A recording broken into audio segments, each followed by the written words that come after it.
Bismillahirrahmanirrahim. Değerli Bingöllü kardeşlerim, 2018 yılını bitiriyor ve 2019 yılının önümüzdeki hafta ilk günlerine adım atıyoruz. Cenab-ı Allah Celle Celaluhu Kur'an-ı Kerim'de müteaddit sure ve ayetlerde zamanın üzerine yemin etmiştir.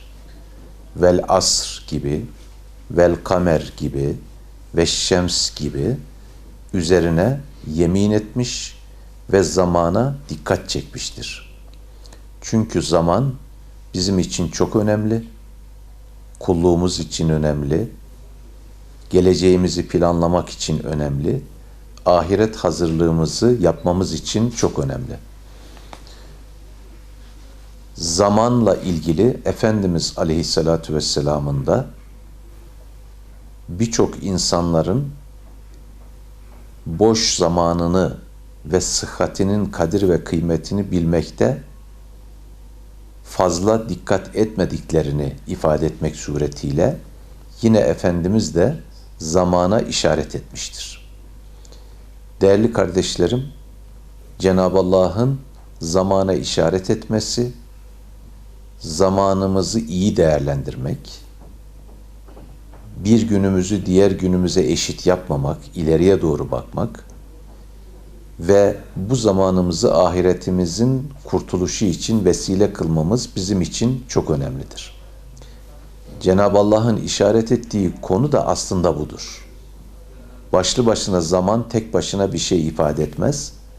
Zamana dikkat edin demek, zamanın kadir ve kıymetini bilin demek, onu faydalı bir şekilde değerlendirin anlamındadır. Biz de geçmiş 2018 yılını veya geçmiş ömrümüzü gelecek zamana adım atarken artısı ve eksisiyle değerlendirip zamanın kadir ve kıymetini bilip bilmediğimizin muhasebesini yapmamız gerekir. Bu sebeple bir Müslüman diğer bir yıla geçerken ömrümü nerede geçirdim? Zamanımın kadrini bilebildim mi?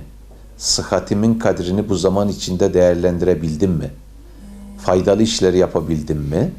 Diye tefekkür etmesi ve geleceğe ait müsbet planlamalar içinde olması gerekir.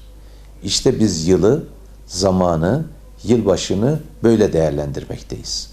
Yoksa tek başına yılbaşı, gayrimüslimleri taklit ederek, malımızı israf ederek, dizimize kadar harama bulaşarak yılbaşını kutlamak bir gaflettir ve geleceğimize ait hiçbir planlamayı da biz burada yapamayız. Harama bulaşarak, içkiye ve kumara bulaşarak kendi sıhhatimizi de bozmak suretiyle sıhhatimizin ve zamanımızın değerini de değerlendirmemiş oluruz. Bir başka yönü ise biz İslam dini dünyadaki diğer dinlerle beraber yaşamayı şiar edinmiş bir diniz.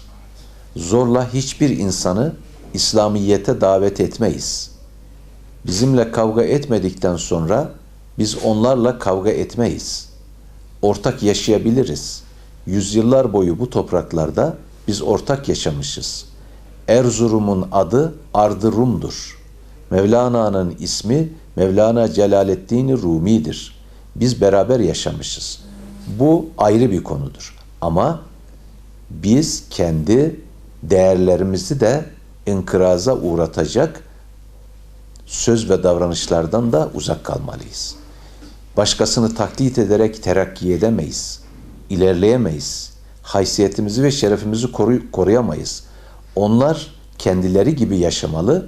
Biz de kendi değerlerimiz içerisinde, manevi değerlerimiz içerisinde, birlik ve bütünlük içerisinde değerlerimizi inkıraza uğratmadan yaşamalıyız.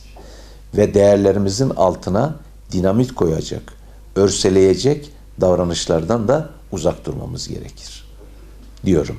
Onun için de geçmiş yılımızı bu yılbaşı münasebetiyle muhasebesini yapmalıyız.